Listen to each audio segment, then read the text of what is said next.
The Complete Works of William Shakespeare by William Shakespeare. Act 2. Scene I, Milan. The Duke's Palace. Enter Valentine and Speed. Sir, your glove. Valentine. Not mine, my gloves are on. Speed. Why, then, this may be yours, for this is but one. Valentine. Ha! Let me see. Aye, give it me, it's mine, sweet ornament that decks a thing divine. Ah, Sylvia! Sylvia! Speed! Calling, Madam Sylvia! Madam Sylvia! Valentine. How now, Sarah? Speed! She is not within hearing, sir. Valentine. Why, sir, who bade you call her? Speed! Your worship, sir, or else I mistook. Valentine. Well, you'll still be too forward. Speed. And yet I was last chidden for being too slow. Valentine. Go to, sir, tell me, do you know Madam Sylvia? Speed. She that your worship loves? Valentine. Why, how know you that I am in love? Speed. Marry, by these special marks, first, you have learned, like Sir Proteus, to wreathe your arms like a malcontent, to relish a love song, like a robin redbreast, to walk alone, like one that had the pestilence, to sigh, like a schoolboy that had lost his ABC, to weep, like a young wench that had buried her grandam, to fast, like one that takes diet, to watch, like one that fears robbing, to speak puling, like a beggar at Hallowmass. You were wont, when you laughed, to crow like a cock, when you walked, to walk like one of the lions, when you fasted, it was presently after dinner, when you looked sadly, it was for want of money. And now you are metamorphosed with a mistress that, when I look on you, I can hardly think you my master. Valentine. Are all these things perceived in me? Speed. They are all perceived without ye. Valentine. Without me? They cannot. Speed. Without you? Nay, that's certain, for, without you were so simple, none else would. But you are so without these follies that these follies are within you, and shine through you like the water in an urinal, that not an eye that sees you but is a physician to comment on your malady. Valentine. But tell me, dost thou know my Lady Sylvia? Speed. She that you gaze on so, as she sits at supper? Valentine. Hast thou observed that? Even she, I mean. Speed. Why, sir, I know her not. Valentine. Dost thou know her by my gazing on her, and yet know'st her not? Speed. Is she not hard-favored, sir? Valentine. Not so fair, boy, as well-favored. Speed. Sir, I know that well enough. Valentine. What dost thou know? Speed. That she is not so fair as, of you, well-favored. Valentine. I mean that her beauty is exquisite, but her favor infinite. Speed. That's because the one is painted, and the other out of all count. Valentine. How painted? And how out of count? Speed. Marry, sir, so painted to make her fair, that no man counts of her beauty. Valentine. How esteem'st thou me? I account of her beauty. Speed. You never saw her since she was deformed. Valentine. How long has she been deformed? Speed. Ever since you loved her. Valentine. I have loved her ever since I saw her, and still I see her beautiful. Speed. If you love her, you cannot see her. Valentine. Why? Speed. Because love is blind. Oh, that you had mine eyes, or your own eyes had the lights they were wont to have when you chid at Sir Proteus for going unguarded. Valentine. What should I see then? Speed. Your own present folly and her passing deformity, for he, being in love, could not see to garter his hose, and you, being in love, cannot see to put on your hose. Valentine. Belike, boy, then you are in love, for last morning you could not see to wipe my shoes. Speed. True, sir, I was in love with my bed. I thank you, you swing me for my love, which makes me the bolder to chide you for yours. Valentine. In conclusion, I stand affected to her. Speed. I would you were set, so your affection would cease. Valentine. Last night she enjoined me to write some lines to one she loves. Speed. And have you? Valentine. I have. Speed. Are they not lamely writ? Valentine. No, boy, but as well as I can do them. Enter Sylvia Peace. Here she comes. Speed. Aside, O excellent motion! O exceeding puppet! Now will he interpret to her. Valentine. Madam and mistress, 1,000 good morrows. Speed. Aside, oh, give ye good aven. Here's 1,000,000 of manners. Sylvia. Sir Valentine and servant, to you 2,000. Speed. Aside, he should give her interest, and she gives it him. Valentine. As you enjoined me, I have writ your letter unto the secret nameless friend of yours, which I was much unwilling to proceed in, but for my duty to your ladyship. Sylvia. I thank you, gentle servant. 'Tis very clerkly done. Valentine. Now trust me, madam, it came hardly off, for, being ignorant to whom it goes, I writ at random, very doubtfully. Sylvia. Perchance you think too much of so much pains? Valentine. No, madam, so instead I will write, please you command, 1,000 times as much, and yet Sylvia. A pretty period. Well, I guess the sequel, and yet I will not name it, and yet I care not. And yet take this again, and yet I think you meaning henceforth to trouble you no more. Speed.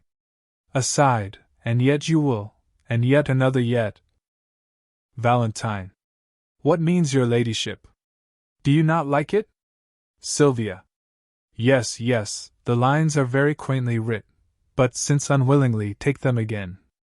Nay, take them. Gives hack the letter, Valentine. Madam, they are for you. Sylvia. Aye, you writ them, sir, at my request, but I will none of them. They are for you. I would have had them writ more movingly. Valentine. Please you, I'll write your ladyship another. Sylvia. And when it's writ, for my sake read it over, and if it please you, so, if not, why so? Valentine. If it please me, madam, what then? Sylvia. Why, if it please you, take it for your labor. And so good morrow, servant. Exit Sylvia. Speed. O jest unseen, inscrutable, invisible, as a nose on a man's face, or a weathercock on a steeple. My master sues to her, and she hath taught her suitor, he being her pupil, to become her tutor. O excellent device! Was there ever heard a better, that my master, being scribe, to himself should write the letter? Valentine. How now, sir? What are you reasoning with yourself? Speed. Nay, I was rhyming, 'tis you that have the reason. Valentine. To do what? Speed. To be a spokesman from Madame Sylvia? Valentine. To whom? Speed. To yourself. Why, she woos you by a figure. Valentine. What figure? Speed. By a letter, I should say. Valentine. Why, she hath not writ to me. Speed. What need she, when she hath made you write to yourself? Why, do you not perceive the jest? Valentine. No, believe me. Speed. No believing you indeed, sir. But did you perceive her earnest? Valentine. She gave me none except an angry word. Speed. Why, she hath given you a letter. Valentine. That's the letter I writ to her friend. Speed. And that letter hath she delivered, and there an end. Valentine. I would it were no worse. Speed. I'll warrant you 'tis as well. For often have you writ to her, and she, in modesty, or else for want of idle time, could not again reply, or fearing else some messenger that might her mind discover, herself hath taught her love himself to write unto her lover. All this I speak in print, for in print I found it.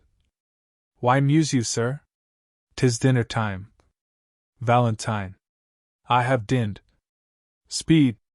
Aye, but hearken, sir, though the chameleon love can feed on the air, I am one that am nourished by my victuals, and would fain have meat. Oh, be not like your mistress. Be moved, be moved. Extant Scene 2. Verona. Julia's house. Enter Proteus and Julia. Proteus. Have patience, gentle Julia. Julia. I must, where is no remedy. Proteus. When possibly I can, I will return. Julia. If you turn not, you will return the sooner. Keep this remembrance for thy Julia's sake. Giving a ring. Proteus. Why, then, we'll make exchange. Here, take you this. Julia. And seal the bargain with a holy kiss. Proteus. Here is my hand for my true constancy, and when that hour o'erslips me in the day wherein I sigh not, Julia, for thy sake, the next ensuing hour some foul mischance torment me for my love's forgetfulness. My father stays my coming, answer not. The tide is now, nay, not thy tide of tears, that tide will stay me longer than I should. Julia, farewell. Exit Julia. What, gone without a word? Aye, so true love should do, it cannot speak, for truth hath better deeds than words to grace it. Enter Panthino. Panthino. Sir Proteus, you are stayed for. Proteus. Go, I come, I come. Alas! This parting strikes poor lovers dumb. Extant Scene 3. Verona. A street. Enter Launce, leading a dog. Launce. Nay, 'twill be this hour ere I have done weeping.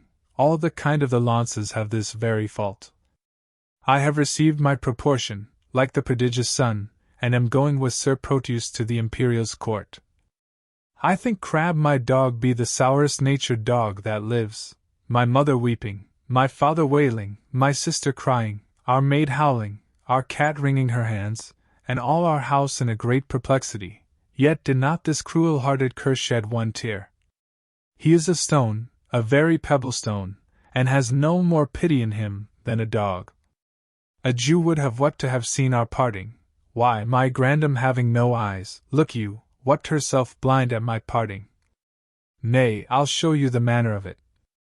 This shoe is my father, no, this left shoe is my father, no, no, left shoe is my mother, nay, that cannot be so neither, yes, it is so, it hath the worser soul. This shoe with the hole in it is my mother, and this my father. A vengeance on T. There 'tis. Now, sir, this staff is my sister, for, look you, she is as white as a lily and as small as a wand. This hat is Nan our maid. I am the dog. No, the dog is himself, and I am the dog. Oh, the dog is me, and I am myself. I so. Now come I to my father, Father, your blessing. Now should not the shoe speak a word for weeping, now should I kiss my father, well, he weeps on. Now come I to my mother. Oh, that she could speak now like a wood woman! Well, I kiss her. Why, there 'tis, here's my mother's breath up and down. Now come I to my sister, mark the moan she makes. Now the dog. All this while sheds not a tear, nor speaks a word, but see how I lay the dust with my tears.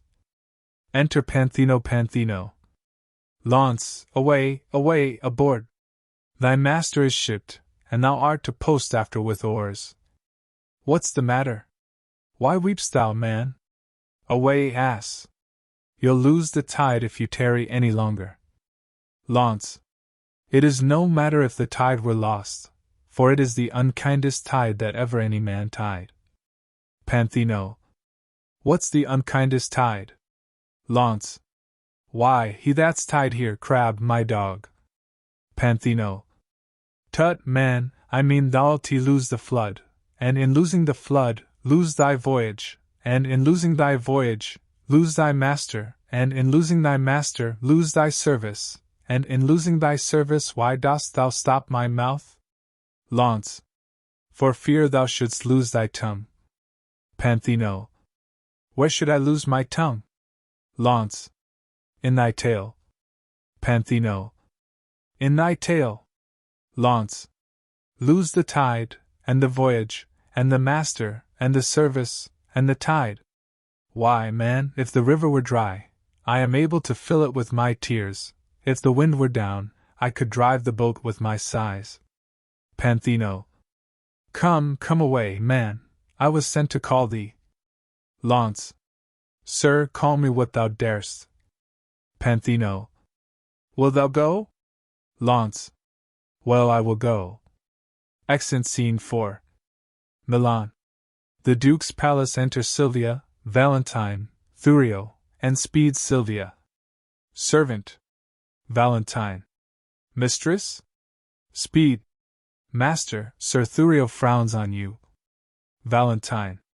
Aye, boy, it's for love. Speed. Not of you. Valentine. Of my mistress, then. Speed. 'Twere good you knocked him. Exit Silvia. Servant, you are sad. Valentine. Indeed, madam, I seem so. Thurio. Seem you that you are not? Valentine. Haply I do. Thurio. So do counterfeits. Valentine. So do you. Thurio. What seem I that I am not? Valentine. Wise. Thurio. What instance of the contrary? Valentine. Your folly. Thurio. And how quote you my folly? Valentine. I quote it in your jerkin. Thurio. My jerkin is a doublet. Valentine. Well, then, I'll double your folly. Thurio. How? Silvia. What, angry, Sir Thurio? Do you change color? Valentine. Give him leave, madam, he is a kind of chameleon. Thurio. That hath more mind to feed on your blood than live in your air. Valentine. You have said, sir. Thurio. Aye, sir, and done too for this time. Valentine. I know it well, sir, you always end ere you begin. Silvia. A fine volley of words, gentlemen, and quickly shot off. Valentine. 'Tis indeed, madam, we thank the giver. Silvia. Who is that servant? Valentine. Yourself, sweet lady, for you gave the fire. Sir Thurio borrows his wit from your ladyship's looks, and spends what he borrows kindly in your company. Thurio. Sir, if you spend word for word with me, I shall make your wit bankrupt. Valentine. I know it well, sir, you have an exchequer of words, and I think no other treasure to give your followers, for it appears by their bare liveries that they live by your bare words. Enter Duke Silvia. No more, gentlemen, no more. Here comes my father. Duke. Now, daughter Silvia, you are hard beset. Sir Valentine, your father is in good health. What say you to a letter from your friends of much good news? Valentine. My lord, I will be thankful to any happy messenger from thence. Duke. Know ye Don Antonio, your countryman? Valentine. Aye, my good lord, I know the gentleman to be of worth and worthy estimation, and not without deserts so well reputed. Duke. Hath he not a son? Valentine. Aye, my good lord, a son that well deserves the honor and regard of such a father. Duke. You know him well? Valentine. I knew him as myself, for from our infancy we have conversed and spent our hours together, and though myself have been an idle truant, omitting the sweet benefit of time to clothe mine age with angel-like perfection, yet hath Sir Proteus, for that's his name, made use and fair advantage of his days, his years but young, but his experience old, his head unmellowed, but his judgment ripe, and in a word, for far behind his worth comes all the praises that I now bestow, he is complete in feature. And in mind, with all good grace to grace a gentleman. Duke. Beshrew me, sir, but if he make this good, he is as worthy for an empress' love as me to be an emperor's counselor. Well, sir, this gentleman is come to me with commendation from great potentates, and here he means to spend his time a while. I think 'tis no unwelcome news to you. Valentine. Should I have wished a thing, it had been he. Duke. Welcome him, then, according to his worth. Sylvia, I speak to you, and you, Sir Thurio, for Valentine, I need not cite him to it. I will send him hither to you presently. Exit Duke Valentine. This is the gentleman I told your ladyship had come along with me, but that his mistress did hold his eyes locked in her crystal looks. Sylvia. Belike that now she hath enfranchised them upon some other pawn for fealty. Valentine. Nay, sure, I think she holds them prisoners still. Sylvia. Nay, then, he should be blind, and being blind, how could he see his way to seek out you? Valentine. Why, lady, love hath 20 pair of eyes. Thurio. They say that love hath not an eye at all. Valentine. To see such lovers, Thurio, as yourself, upon a homely object love can wink. Exit Thurio. Enter Proteus. Sylvia. Have done, here comes the gentleman. Valentine. Welcome, dear Proteus. Mistress, I beseech you confirm his welcome with some special favor. Sylvia. His worth is warrant for his welcome hither, if this be he you oft have wished to hear from. Valentine. Mistress, it is, sweet lady, entertain him to be my fellow servant to your ladyship. Sylvia. Too low a mistress for so high a servant. Proteus. Not so, sweet lady, but too mean a servant to have a look of such a worthy mistress. Valentine. Leave off discourse of disability, sweet lady, entertain him for your servant. Proteus. My duty will I boast of, nothing else. Sylvia. And duty never yet did want his meed. Servant, you are welcome to a worthless mistress. Proteus. I'll die on him that says so but yourself. Sylvia. That you are welcome? Proteus. That you are worthless. Re-enter Thurio. Thurio. Madam, my lord your father would speak with you. Sylvia. I wait upon his pleasure. Come, Sir Thurio, go with me. Once more, new servant, welcome. I'll leave you to confer of home affairs. When you have done we look to hear from you. Proteus. We'll both attend upon your ladyship. Exeunt Sylvia and Thurio. Valentine. Now, tell me, how do all from whence you came? Proteus. Your friends are well, and have them much commended. Valentine. And how do yours? Proteus. I left them all in health.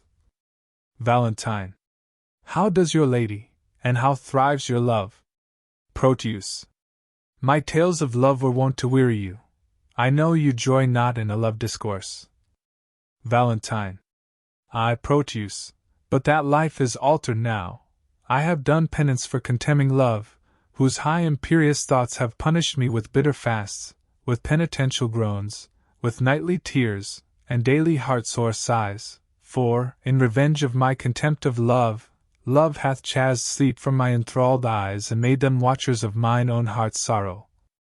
O gentle Proteus, love's a mighty lord, and hath so humbled me as I confess there is no woe to his correction, nor to his service no such joy on earth. Now no discourse, except it be of love, now can I break my fast, dine, sup, and sleep, upon the very naked name of love. Proteus. Enough. I read your fortune in your eye. Was this the idol that you worship so? Valentine. Even she, and is she not a heavenly saint? Proteus. No, but she is an earthly paragon. Valentine. Call her divine. Proteus. I will not flatter her. Valentine.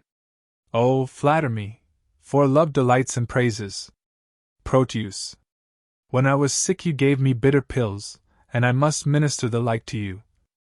Valentine.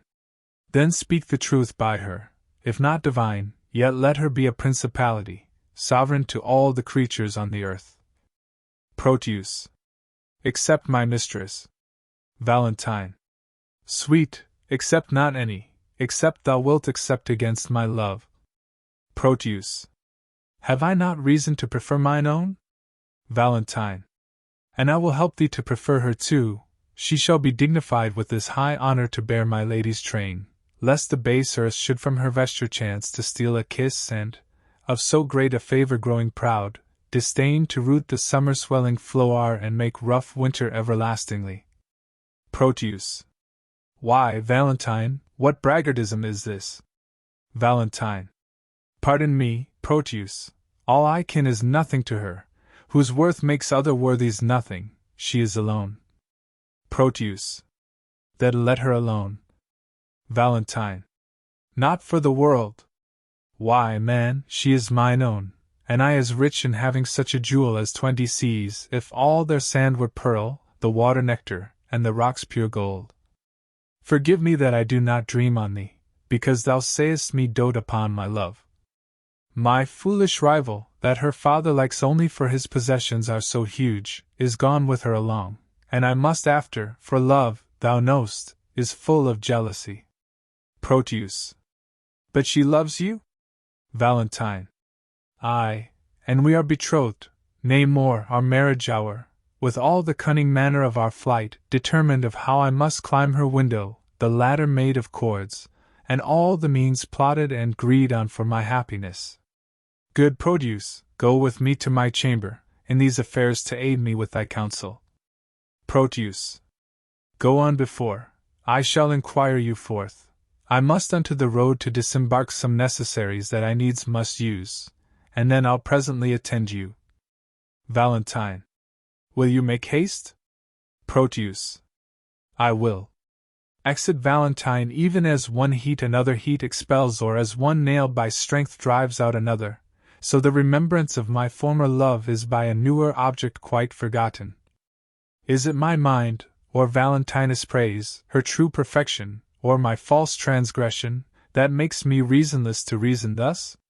She is fair, and so is Julia that I love that I did love, for now my love is thawed, which like a waxen image gainst a fire bears no impression of the thing it was. Methinks my zeal to Valentine is cold, and that I love him not as I was wont. Oh! But I love his lady too much, and that's the reason I love him so little. How shall I dote on her with more advice that thus without advice begin to love her? 'Tis but her picture I have yet beheld, and that hath dazzled my reason's light. But when I look on her perfections, there is no reason but I shall be blind. If I can check my erring love, I will. If not, to compass her I'll use my skill. Exit Scene V. Milan. A street enter Speed and Launce severally Speed. Launce. By mine honesty, welcome to Padua. Launce. Forswear not thyself, sweet youth, for I am not welcome. I reckon this always, that a man is never undone till he be hanged, nor never welcome to a place till some certain shot be paid, and the hostess say welcome. Speed. Come on, you madcap, I'll to the alehouse with you presently, where, for one shot of 5 pence, thou shalt have 5,000 welcomes. But, sirrah, how did thy master part with Madame Julia? Launce. Marry, after they clost in earnest, they parted very fairly in jest. Speed. But shall she marry him? Launce. No. Speed. How then? Shall he marry her? Launce. No either. Speed. What, are they broken? Launce. No, they are both as whole as a fish. Speed. Why then, how stands the matter with them? Launce. Marry, thus, when it stands well with him, it stands well with her. Speed. What an ass art thou! I understand thee not. Launce. What a block art thou that thou canst not! My staff understands me. Speed. What thou say'st. Launce. Aye, and what I do too, look thee, I'll but lean, and my staff understands me. Speed. It stands under thee indeed. Launce. Why, stand under and understand is all one. Speed. But tell me true, wilt be a match? Launce. Ask my dog. If he say aye, it will. If he say no, it will. If he shake his tail and say nothing, it will. Speed. The conclusion is, then, that it will. Launce. Thou shalt never get such a secret from me but by a parable. Speed. 'Tis well that I get it so. But, Launce, how say'st thou that my master is become a notable lover? Launce. I never knew him otherwise. Speed. Then how? Launce. A notable lover, as thou reportest him to be. Speed. Why, thou whoreson ass, thou mistakest me. Launce. Why, fool, I meant not thee, I meant thy master. Speed. I tell thee my master is become a hot lover. Launce. Why, I tell thee I care not though he burn himself in love. If thou wilt, go with me to the alehouse. If not, thou art an Hebrew, a Jew, and not worth the name of a Christian. Speed. Why? Launce. Because thou hast not so much charity in thee as to go to the ale with a Christian. Wilt thou go? Speed. At thy service. Exeunt Scene 6. Milan. The Duke's palace. Enter Proteus. To leave my Julia, shall I be forsworn? To love fair Sylvia, shall I be forsworn? To wrong my friend, I shall be much forsworn. And even that power which gave me first my oath provokes me to this threefold perjury. Love bade me swear, and love bids me forswear. O sweet suggesting love, if thou hast sinned, teach me, thy tempted subject, to excuse it. At first I did adore a twinkling star, but now I worship a celestial Sunday. Unheedful vows may heedfully be broken, and he wants wit that wants resolve will to learn his wit to exchange the bad for better. Fie, unreverend tongue, to call her bad whose sovereignty so oft thou hast preferred with 20,000 soul-confirming oaths. I cannot leave to love, and yet I do, but there I leave to love where I should love. Julia I lose, and Valentine I lose. If I keep them, I needs must lose myself. If I lose them, thus find I by their loss, for Valentine myself, for Julia, Sylvia. I to myself am dearer than a friend, for love is still most precious in itself, and Sylvia witness heaven, that made her fair, shows Julia but a swarthy Ethiop. I will forget that Julia is alive, remembering that my love to her is dead, and Valentine I'll hold an enemy, aiming at Sylvia as a sweeter friend. I cannot now prove constant to myself without some treachery as to Valentine. This night he meaneth with a corded ladder to climb celestial Sylvia's chamber window, myself in counsel, his competitor. Now presently I'll give her father notice of their disguising and pretended flight, who, all enragged, will banish Valentine, for Thurio, he intends, shall wed his daughter. But Valentine being gone, I'll quickly cross by some sly trick blunt Thurio's dull proceeding. Love, lend me wings to make my purpose swift, as thou hast lent me wit to plot this drift. Exit Scene 7. Verona. Julia's house. Enter Julia and Lucetta. Julia. Counsel, Lucetta, gentle girl, assist me, and even in kind love, I do conjure thee, who art the table wherein all my thoughts are visibly charactered and engraved, to lesson me and tell me some good mean how, with my honor, I may undertake a journey to my loving Proteus. Lucetta. Alas, the way is wearisome and long. Julia. A true devoted pilgrim I. S not weary to measure kingdoms with his feeble steps, much less shall she that hath love's wings to fly, and when the flight is made to one so dear, of such divine perfection as Sir Proteus. Lucetta. Better forbear till Proteus make return. Julia. Oh, know'st thou not his looks are my soul's food? Pity the dearth that I have pined in by longing for that food so long a time. Didst thou but know the inly touch of love, thou wouldst as soon go kindle fire with snow as seek to quench the fire of love with words. Lucetta. I do not seek to quench your love's hot fire, but qualify the fire's extreme rage, lest it should burn above the bounds of reason. Julia. The more thou dampst it up, the more it burns. The current that with gentle murmur glides, thou know'st, being stopped, impatiently doth rage.